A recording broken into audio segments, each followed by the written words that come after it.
At the very beginning, we're shown a prison, but not a normal one. Inside, it looks like a grand feast is being prepared. Delicious food, perfectly cooked dishes, almost like a celebration is happening. But here's the twist. This isn't a special day. This happens every single day. Now imagine this. A massive vertical prison with around 100 plus floors. Each floor has prisoners, placed there based on their choices or past actions. And in the center of this structure, there's a platform. This platform is the heart of everything. It starts from the top floor, loaded with all kinds of rich, mouth-watering food. The prisoners on the top get exactly 2 minutes to eat whatever they want. No rules, just eat. Then the platform slowly moves down, floor by floor. And as it goes down, the food gets messier, dirtier, and slowly disappears. By the time it reaches the bottom, sometimes there's nothing left. Yeah, you can already feel how unfair this is. Now we meet our main character, Garong, who wakes up on level 48. He seems calm, simple, not like the others. His cellmate is Trimag, a man with serious anger issues. And here's something surprising. This place isn't just for criminals. Many people come here by choice. Each person wants to fix something about themselves. Garong? He wants to quit smoking. Trimag? He once threw a TV in anger, which killed someone. Now he wants to control that rage. He's already spent 6 months here, and guess what? He chose to stay longer. That tells you how intense this place is. Trimag explains the system to Garong, how the lower you go, the worse it gets. And then he says something chilling. There's a level where food never reaches. That line alone changes everything. When the platform arrives, Trimag attacks the food like he's starving. But Garong? He calmly picks up just an apple. Honestly, that's a smart move. Because here, survival isn't just about hunger, it's about control. Days pass, and suddenly something strange happens. A woman appears on the platform. She's writing it down. Garong is confused, but Trimag tells him her name is Miharu. And every month, she goes down like this, looking for something, or someone. Before we can understand more, sleeping gas fills the room. That means one thing. A month is over. When Garong wakes up, everything has changed. New level, new danger. And this time he's tied up. Because Trimag has gone completely insane. He's holding a knife, his chosen item when he entered this place. Everyone gets to bring one item. Garong chose a book. And then comes the worst part. The platform arrives. Empty. No food. Not even crumbs. Now they have to survive 1 whole month with nothing. Trimag looks at Garong and calmly says, I can survive 6 days after that. You become my food. That moment is terrifying. Days pass. Hunger takes over. And just when it feels like it's over, Miharu suddenly appears and attacks Trimag. Together, she and Garong kill him. But now comes a brutal reality. No food is coming for 23 more days. So, they do the unthinkable. They survive by eating Trimag. Yeah, this place changes people. As days pass, Garong starts losing his mind. He begins hallucinating, seeing Trimag again and again. Guilt, fear, hunger, everything is breaking him. Another month ends. New level. This time, he wakes up on level 33 with a woman named Imaguri. And here's the twist. She's the same person who interviewed him before he entered this prison. Now she's inside. Why?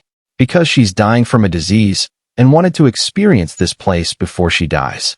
That's honestly heartbreaking. Garong tells her the truth, that people below don't get food, they kill each other to survive. Imaguri is shocked. She had no idea things were this bad, so she tries to fix it. Every day, when the platform comes, she carefully leaves food untouched, asking the people below to do the same. But no one listens. For 15 days, she keeps trying. Nothing changes. Then Garong does something bold. He threatens the people below. If you waste food, I'll ruin it from above so no one can eat. Harsh, but effective. And surprisingly, it works. People start eating only what they need. Food starts reaching lower levels. For the first time, there's a sense of order. But only downward. Because they still can't control the people above them. One night, they talk about Miharu. Garong believes she's searching for her child. But Imaguri reveals something shocking. She doesn't have a child. I interviewed her. She's an actress. Wait, what? So everything about Miharu might be in her mind? This changes everything. The next morning, Miharu is gone. But before leaving, she killed Imaguri's dog. That moment completely breaks Imaguri. She loved that dog deeply, and now she's emotionally destroyed. Another month passes, and this time, things hit rock bottom. Garong wakes up on level 202. But Imaguri had said there were only 200 levels. So what is this place? Even worse. Imaguri is dead. She took her own life. After years of working here, after losing everything, she chose to become food, so Garong could survive. That's sacrifice. Another month. Another shift. And now, Garong wakes up near the top, level 6. Here he meets Barrett, a man desperate to escape. He even tries climbing up using a rope, but the people above stop him. That shows you something important. Even at the top, people don't help. Garong shares his plan. He has counted the levels. He wants to ride the platform down and distribute food fairly. This is where things get intense. The next day, they jump onto the platform. They carry food with them. Up to 50 floors, they don't give anything, because those people already had their chance. After that, they begin distributing food. Floor by floor. For the first time, someone is trying to fix the system. As they go down, they see something horrifying. Maharu being attacked. They try to save her, but they fail, and both of them get seriously injured. That moment hits hard. Further down, they meet an old wise man, the vice man. He tells them something important. Save one perfect dish and send it back up. That will be your message. A sign that people below can unite. They agree. They continue down, but something feels wrong. Even after 250 levels, the platform doesn't stop. No people, just emptiness. Finally, it stops at level 333. Yes, 333. And this is where everything changes. They step out, thinking this is the end. But suddenly, the platform goes even further down. Meaning, they're stuck. Then they discover something shocking. A child hiding under the bed. Alive. Safe. Calm. This must be Maharu's daughter, right? But wait, wasn't she not supposed to have a child? This mystery just got deeper. They had saved a panna cotta dessert as a message. But instead, they give it to the child. Because at this level, rules don't matter anymore. Both Garong and Barrett are badly injured.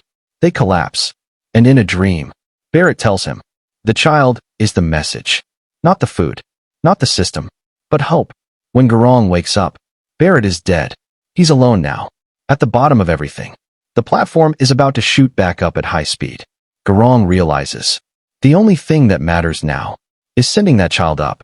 In his final moments, he sees Trimag again, hallucinating. A full circle. From where it all started. The meaning becomes clear. If the child reaches the top, it proves that people below survived. That unity is possible. That maybe, just maybe, people can change. Garong stays behind. He doesn't go up. He chooses to remain there. And that likely means this is the end of his journey. And honestly, this story isn't just about a prison. It's about our society. People at the top take everything. People at the bottom suffer. And very few, like Garong, try to change it, even if it costs them everything. So yeah, that was the story of the platform. A dark, powerful film with a message that hits hard. If we don't think about the people below us, this system will never change.